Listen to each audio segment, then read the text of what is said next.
Have you ever wondered how to install Visual Studio on Windows 11? Well, fret not, because by the end of this video, you'll be a pro at it. So without any further ado, let's dive right into it. First things first, you need to download the installer. To do this, navigate to the Visual Studio official website. Once there, look for the most recent version of Visual Studio Community. This version is free to use, making it the perfect choice for beginners and hobbyists. Click the download button and wait for the installer to download. Now that you have the installer, the next step is to run it. Find the installer in your downloads folder or wherever you saved it, and double-click to run it. A window will pop up, asking you to confirm the installation. Click Continue to proceed.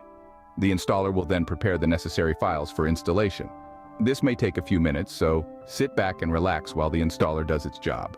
Once everything is ready, the installer will present you with a list of workloads to choose from. These workloads are essentially the types of development you want to do.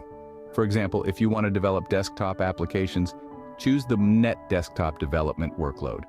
You can select as many workloads as you want, but remember that each one will take up additional disk space. After you've made your selection, click the Install button. The installer will then download and install the necessary components for your chosen workloads. This process can take some time, depending on your internet speed and the number of workloads you've chosen. Once the installation is complete, the installer will ask you to restart your computer.